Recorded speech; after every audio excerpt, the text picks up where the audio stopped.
नमस्कार दोस्तों, जय श्री राधे, जय श्री कृष्णा, जय माता की।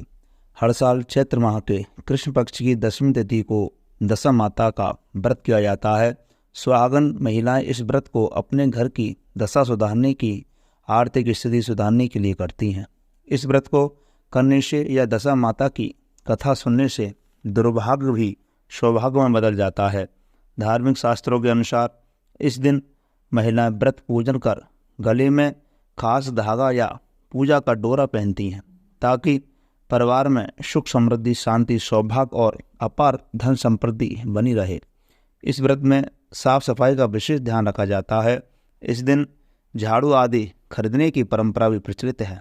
धार्मिक ग्रंथों के अनुसार दशा माता के व्रत को करने से सभी तरह की परेशानियों से छुटकारा मिल सकता है। वैसे तो चैत्र माह के कृष्ण पक्ष की 10वीं तिथि को दशा माता की पूजा की जाती है एवं व्रत रखा जाता है, लेकिन अगर कोई स्त्री चाहे तो अन्य 2 दशाओं में भी दशा माता की पूजा कर सकती है, जैसे कि परिवार में किसी नवजात शिशु के जन्म की खबर सुने या फिर किसी गाय के बछड़े के जन्म की शुभ खबर सुने, तो भी ऐसी दशा में दशा माता की पूजा, व्रत आदि कर सकते हैं। हिंदू धर्म में होली के दूसरे दिन से ही दशा माता की कथा एवं पूजा की जाती है। होली के दूसरे दिन से लेकर चैत्र कृष्ण पक्ष की 10वीं तिथि तक दशा माता की कथाएं सुनी जाती हैं। दशा माता की महिमा एवं गुणगान किया जाता है। दोस्तों, अब हम आपको सुनाएंगे सबसे पहले सुने जाने वाली पौराणिक एवं प्रचलित कथा, जो कि राजा नल और दमयंती के विषय में है। कृपया करके कहानी को पूरा अवश्य सुनिएगा। कहानी को सुनने से दशा माता की कृपा आपके ऊपर एवं परिवार को अवश्य प्राप्त होगी। दशा माता की कथा के अनुसार प्राचीन समय में राजा नल और दमयंती रानी सुखपूर्वक राज करते थे। उनके 2 पुत्र थे। उनके राज में प्रजा सुखी और संपन्न थी। एक दिन की बात है कि उस दिन होली दशा थी। एक ब्राह्मणी राजमहल में आई और रानी से कहा, दशा का डोरा ले लो। बीच में दासी बोली, हाँ रानी साहिबा, आज के दिन सभी सुहागिन महिलाएं दशा माता की पूजन एवं व्रत करती हैं तथा इस डोरे की पूजा करके गले में बांधती हैं, जिससे अपने घर में सुख समृद्धि आती है। अतः रानी ने ब्राह्मणी से डोरा ले लिया और विधि अनुसार पूजन करके गले में बांध लिया। कुछ दिनों के बाद राजा नल ने दमयंती के गले में डोरा बंधा हुआ देखा। राजा ने पूछा, इतने सोने के गहने पहनने के बाद भी आपने यह डोरा क्यों पहना? रानी कुछ कहती, इससे पहले ही राजा ने डोरे को तोड़कर जमीन पर फेंक दिया। रानी ने उस डोरे को जमीन से उठा लिया और राजा से कहा, यह तो दशा माता का डोरा था। आपने उनका अपमान करके अच्छा नहीं किया। जब रात्रि में राजा सो रहे थे तब दशा माता सपन में बुढ़िया के रूप में आई और राजा से कहा, हे राजन, तेरी अच्छी दशा जा रही है और बुरी दशा आ रही है। तूने मेरा अपमान करके अच्छा नहीं किया। ऐसा कहकर बुढ़िया दशा माता अंतर्ध्यान हो गई। जब जैसे तैसे दिन बीतते गए, वैसे वैसे कुछ ही दिनों में राजा के ठाट बाट, हाटी घोड़े, लाभ लश्कर, धन धान, सुख शांति सब कुछ नष्ट होने लगे। अब तो भूखे मरने का समय तक आ गया। एक दिन राजा ने दमयंती से कहा, तुम अपने बच्चों को लेकर अपने मायके चले जाओ। रानी ने कहा, मैं आपको छोड़कर नहीं जा पाऊंगी। जिस प्रकार आप कहोगे उसी प्रकार मैं आपके साथ रहूंगी। तब राजा ने कहा, अपने देश को छोड़कर दूसरे देश में चलें, वहाँ जो भी काम मिलेगा वहीं काम कर लेंगे। इस प्रकार नल दमयंती अपने देश को छोड़कर चल दिए। चलते चलते रास्ते में भील राजा का महल दिखाई दिया। वहाँ राजा ने अपने दोनों बच्चों को अनामत के तौर पर छोड़ दिया। आगे चले तो रास्ते में राजा के मित्र का गांव आया। राजा ने रानी से कहा, चलो हमारे मित्र के घर चलें। मित्र के घर पहुंचने पर उनका खूब आदर सत्कार हुआ और पकवान बनाकर भोजन कराया। मित्र ने अपने शयन कक्ष में सुलाया।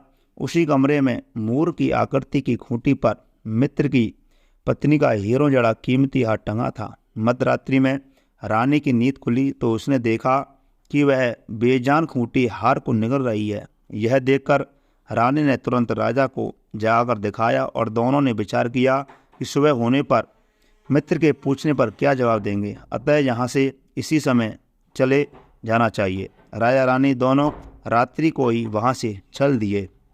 सुबह होने पर मित्र की पत्नी ने खूंटी पर अपना हार देखा, वहाँ हार नहीं था। तब उसने अपनी पत्नी से कहा, तुम्हारे मित्र कैसे हैं जो मेरा हार चुराकर रात्रि में ही भाग गए हैं? मित्र ने अपनी पत्नी को समझाया कि मेरा मित्र कदापि ऐसा नहीं कर सकता, धीरज रखो, कृपया उसे चोर मत कहो। आगे चलने पर राजा नल की बहन का गांव आया। राजा ने बहन के घर खबर पहुंचाई कि तुम्हारे भाई भौजाई आए हुए हैं। खबर देने वाले से बहन ने पूछा, उनके हालचाल कैसे हैं? वह बोला, दोनों अकेले हैं, पैदल ही आए हैं तथा वे दुखी हाल में हैं। इतनी बात सुनकर बहन थाली में काटा रोटी लेकर भैया भाभी से मिलने आई। राजा ने तो अपने हिस्से का खा लिया, परंतु रानी ने जमीन में गाड़ दिया।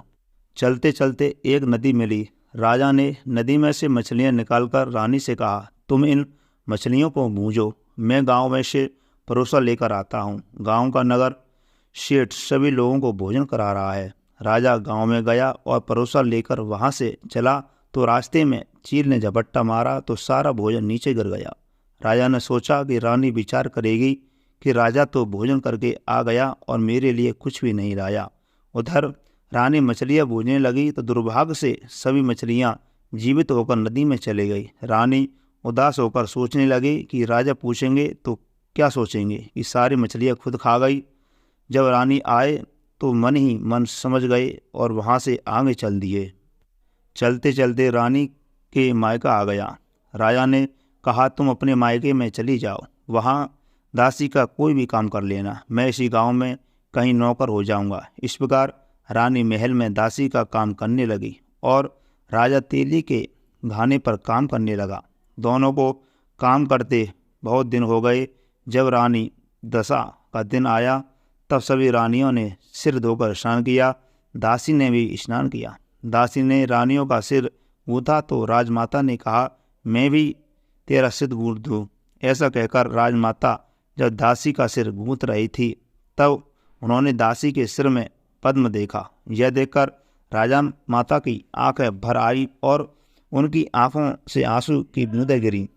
आंसू जब दासी की पीठ पर गिरे तो दासी ने पूछा, आप क्यों रो रही हो?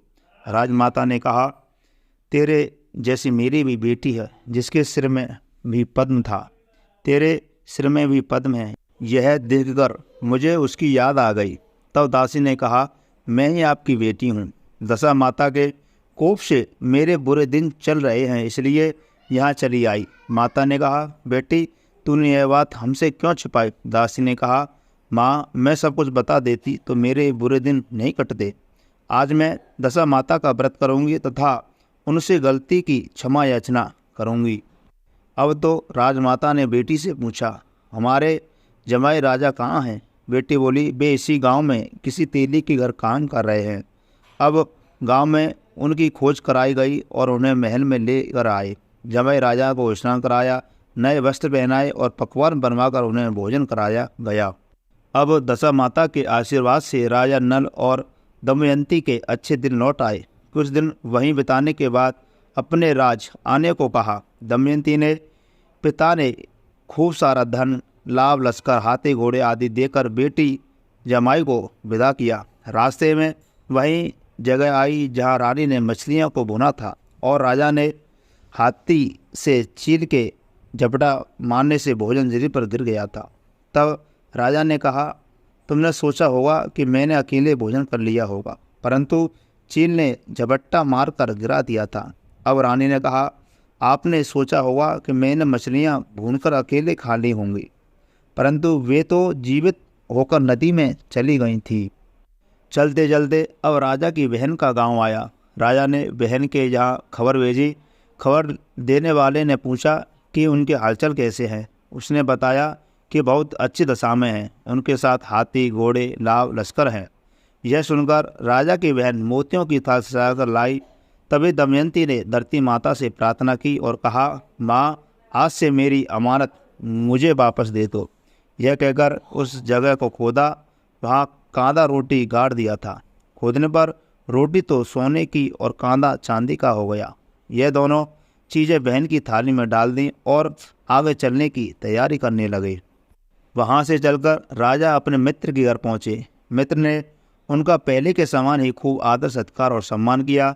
रात्रि विश्राम के लिए उन्हें उसी शयन कक्ष में सुलाया। मोरनी वाले खूंटी के हार निगल जाने वाली बात से नींद नहीं आई। आधी रात के समय वही मोरनी वाली खूंटी हार ओढ़ने लगी तो राजा ने अपने मित्र को जगाया और रानी ने मित्र की पत्नी को जगाकर दिखाया, आपका हार तो इसने निगल लिया था। आपने सोचा होगा कि हार हमने चुराया है। दूसरे दिन प्रातःकाल नित्य कर्म से निपटकर वहाँ से वे चल दिए। वे भील राजा के यहाँ पहुँचे और अपने पुत्रों को मांगा तो भील राजा ने देने से मना कर दिया। गांव के लोगों ने उन बच्चों को वापस दिलाया।